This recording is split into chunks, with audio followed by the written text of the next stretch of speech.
TYBA economics आजचा topic आहे growth and development या सब्जेक्टमध्ये. सस्टेनेबल डेव्हलपमेंट यालाच मराठीमध्ये शाश्वत विकास असं म्हणतो आपण. या टॉपिकमध्ये आपल्याला बघायचं आहे की शाश्वत विकास म्हणजे काय, शाश्वत विकासाची ध्येय काय आहेत, जे 17 गोल्स गव्हर्नमेंटने दिलेली आहेत शाश्वत विकासाची, त्याच्या संदर्भात आपल्याला या टॉपिकमध्ये माहिती बघायची आहे. शाश्वत विकास म्हणजे काय, सुरुवातीला आपण हे बघू की सगळ्या सोसायट्या नैसर्गिकरित्या विकसित होतात, सर्व प्रणाली नैसर्गिकरित्या विकसित होते. परंतु या तंत्रज्ञानाच्या युगामध्ये प्रगतीमुळे भांडवलवाद विकसित होत असताना समस्या अशी येते की ज्याप्रमाणे जंगलतोड होते, नैसर्गिक नैसर्गिक साधन संपत्तीचा ऱ्हास होतोय आणि याच्यामुळे जी शाश्वतता आहे पर्यावरणाची ही कुठेतरी विस्कळीत होताना दिसून येते. मग या पर्यावरणाला अनुकूल असं वातावरण निर्माण करून कशा प्रकारे शाश्वत विकास साधता येईल, हेच या टॉपिक मध्ये बघायचं आहे आपल्याला. सुरुवातीला शाश्वत विकासामध्ये काय काय मुद्दे मोडतात किंवा काय काय याचे ध्येय आहेत हे आपण बघू. तर पहिलं आहे ते म्हणजे जगभरातील दारिद्र्य निर्मूलन, चांगल्या आरोग्याची आणि निरोगीतेची जाहिरात, सर्वांसाठी गुणवत्तापूर्ण शिक्षणाची तरतूद, स्वच्छ पाणी व स्वच्छतेची तरतूद, मजबूत पायाभूत सुविधा तयार करणे, परवडणारी व स्वच्छ ऊर्जा प्रवेश सक्षम करणे, लिंग समानता प्राप्त करणे, आवश्यक मानवी गरजा पुरवणे, शेतीविषयक गरज, हवामान बदल व्यवस्थित करणे, आर्थिक स्थिरता राखणे आणि शाश्वत जैवविविधता निर्माण करणे. टिकाऊ विकास हा माणसाच्या विकासाच्या उद्दिष्टांच्या पूर्ततेचे आयोजन करणारे तत्व आहे आणि त्याचवेळी अर्थव्यवस्था आणि समाज अवलंबून असलेल्या नैसर्गिक संसाधने आणि पर्यावरणीय सेवा प्रदान करण्याची नैसर्गिक प्रणालीची क्षमता टिकवून ठेवते. भविष्यातील पिढ्यांना त्यांच्या स्वतःच्या गरजा भागविण्यासाठी क्षमतेशी तडजोड न करता वर्तमानातील गरज भागवते. टिकाऊ विकासामध्ये भावी लोकसंख्येच्या स्वतःच्या गरजा भागवण्याची क्षमता थोडक्यात न घालता सद्य लोकसंख्या असलेल्या गरजा पूर्ण करणे इत्यादी काही त्याची वैशिष्ट्ये आहेत टिकाऊ शाश्वत विकासाची.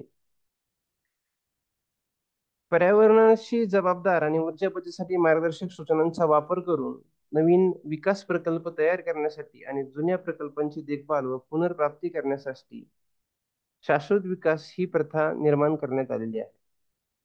अशा प्रकल्पाची डिझाईन करणे आणि ती व्यवस्थित इम्प्लिमेंटेशन करणे हे प्रत्येकाची नैतिक जबाबदारी आहे.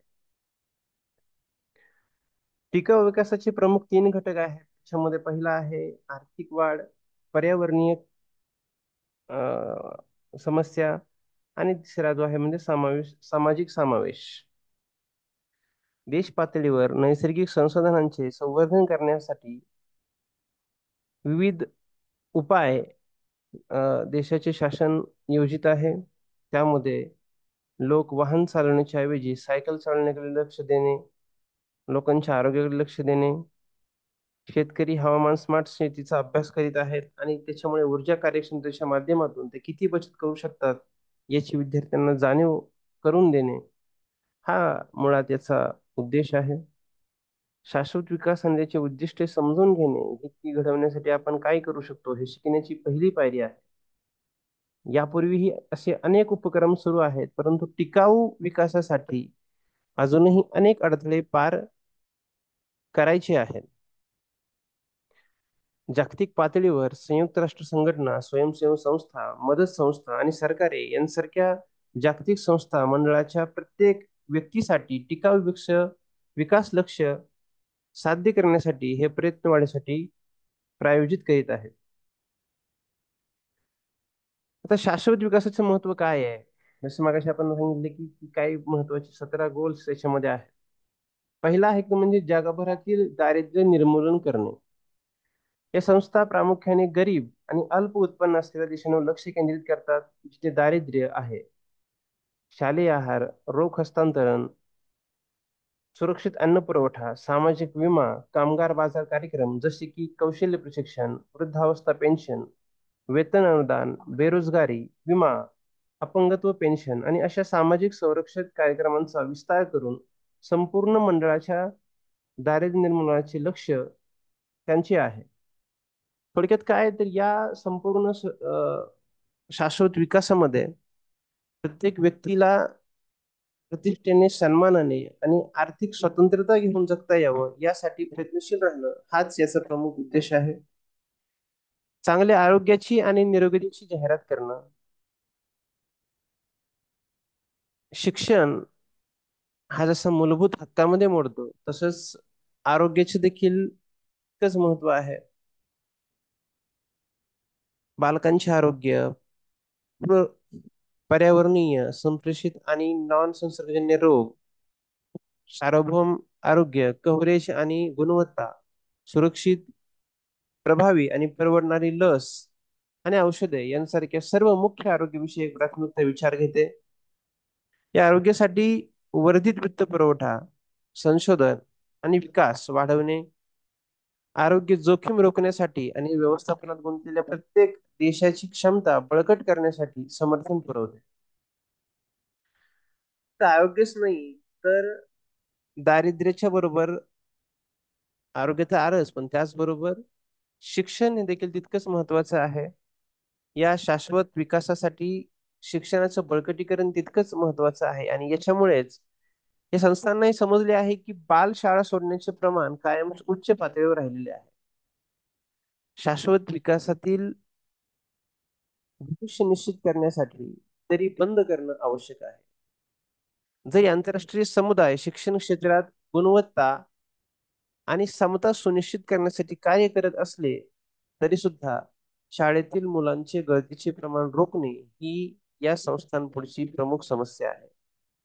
थोडक्यात लक्ष योग्य आणि सर्वसमावेशक गुणवत्तेचे शिक्षण आणि दीर्घ आयुष्य शिक्षण संधीची जाहिरात सुनिश्चित करण्याचा प्रयत्न करीत आहे. स्वच्छ पाणी व स्वच्छतेची तरतूद.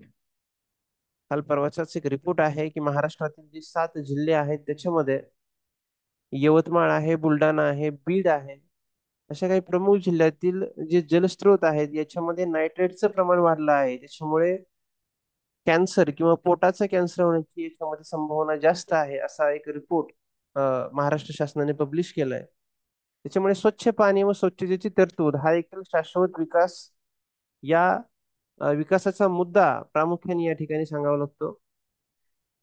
टिकाऊ विकासासंदर्भात तक्त्यामध्ये पाणी आणि स्वच्छता ही शीर्षस्थानी आहे. ते मानव आणि ग्रह यांच्या अस्तित्वासाठी गंभीर आहेत.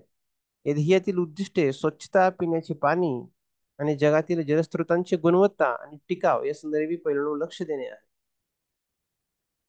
त्याचबरोबर मजबूत पायाभूत सुविधा तयार करणे. कुठल्याही देशाचा विकास हा देशातील पायाभूत सुविधांवरती अवलंबून असतो, जसे की रस्ते, रेल्वे वाहतूक, हवाई वाहतूक, जल वाहतूक, नळ वाहतूक इत्यादी.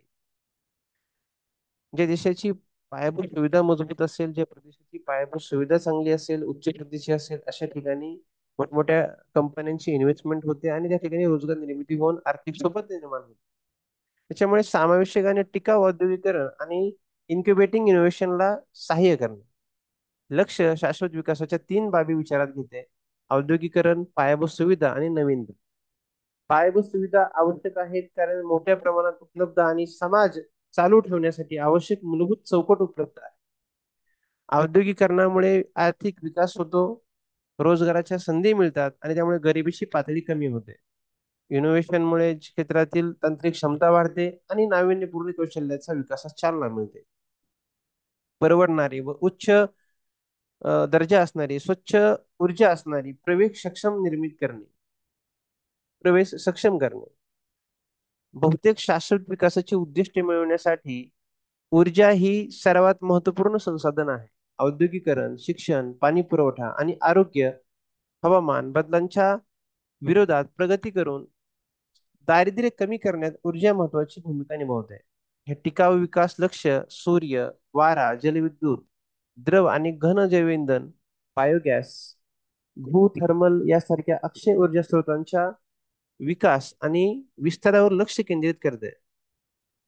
ऊर्जेचे हे अक्षय स्रोत वातावरणात हरितगृह वायूंचे उत्सर्जन करीत नाहीत आणि म्हणूनच ते पर्यावरण आणि मानवी आरोग्यासाठी आदर्श आहे. लिंग समानता प्राप्त करणे. गेल्या काही दशकामध्ये याच्या संदर्भात सरकारने देखील खूप मोठ्या प्रमाणात योजना अवलंबिल्या आहेत. त्याचे परिणाम आपल्याला जाणवत आहे. भारतामध्ये जो सेक्स रेशो आहे तो महिला आणि पुरुष यामध्ये खूप मोठी याच्यामध्ये दरी पाहायला मिळते. आणि याच्यामुळे या संदर्भात समानता निर्माण करणे हे देखील या शाश्वत विकासाचे एक उद्दिष्ट आहे. मुलींच्या शिक्षणापर्यंतची सुलभता आतापासूनच सुधारली आहे. बालविवाहाची टक्केवारी कमी झाली आहे आणि लैंगिक आणि आरोग्याच्या बाबतीत आणि मातांच्या आरोग्याच्या होणारी नाट्यमय कपात यांसारख्या हक्कांच्या बाबतीत मोठ्या प्रमाणात जागृती होत आहे. अद्याप या टप्प्यावर पोहोचण्यासाठी अजून खूप पल्ला गाठायचा आहे. तरी स्वप्नांच्या प्राप्तीसाठी संस्था तसेच त्यांच्या ऊर्जेचे प्रत्येक अंश वापरत आहे आणि स्रोत वापरत आहे. आवश्यक मानवी गरजा पुरवणे. लोकसंख्येचा विस्फोट होतो आहे. त्याच्यामुळे अन्न, निवारा आणि पाणी यासारख्या मर्यादित जीवनावश्यक गोष्टींसाठी लोकांना घाबरावे लागते आहे. या मूलभूत गरजा पुरेशी तरतूद मूलभूत पायाभूत सुविधांवर बराच काळ अवलंबून असते. त्यामुळे त्यांना दीर्घकाळ टिकवून ठेवता येईल अशा प्रकारचा ऊर्जा स्रोत निर्माण करणं आवश्यक आहे. जर सरकारने नूतनीकरण करण्यायोग्य आणि टिकाऊ पर्यावरणाऐवजी जीवाश्म इंधन आधारित ऊर्जा स्रोतांचा वापर करण्याचा आग्रह धरला तर या मूलभूत गरजा पुरवठा करण्यासाठी लागणारा खर्च आणि पर्यावरणीय परिणाम यांचा एक उच्च स्रोत निर्माण होईल. शेतीविषयक गरज. एक वाढती लोकसंख्या, अर्थ, कृषी कडी आवश्यक आहे. 3 अब्जाहून अधिक लोकांना खायला देण्याचे मार्ग शोधणे आश्चर्यकारक ठरू शकते. तर भविष्यात त्याच अबाधित शेती, लागवड, सिंचन, फवारणी आणि कापणी तंत्राचा उपयोग केला तर जीवाश्म इंधनाची संसाधने संपण्याची शक्यता वर्तवली जात आहे. शाश्वत विकास हा टिकाऊ शेती पद्धतीसाठी प्रभावी पेरणी तंत्रज्ञान आणि पिकांच्या फिरण्यावर लक्ष केंद्रित करते. त्यामुळे मोठ्या उत्पादनांसाठी अन्नधान्य निर्माण करणाऱ्या मातीची अखंडता टिकवून ठेवता येते. हवामान बदलाची व्यवस्थापन करणे. टिकाऊ विकास पद्धतीद्वारे हवामान बदल कमी करता येतो. टिकाऊ विकास साधने तेल, नैसर्गिक वायू आणि कोळसा यासारख्या इंधनावर जीवाश्म आधारित स्रोतांचा वापर कमी करण्याचा प्रयत्न करतात. ऊर्जेचे जीवाश्म इंधन स्रोत असुरक्षित असतात कारण भविष्यात ते कमी होतील आणि ग्रीन हाऊस गॅस उत्सर्जन जबाबदार राहील.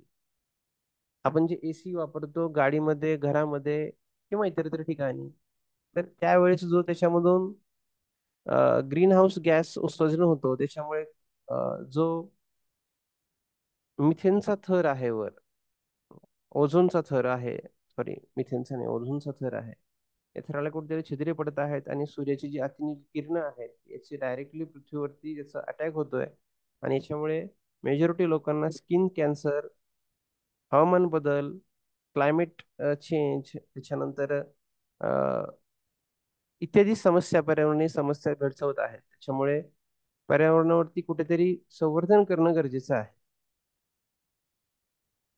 आर्थिक स्थिरता.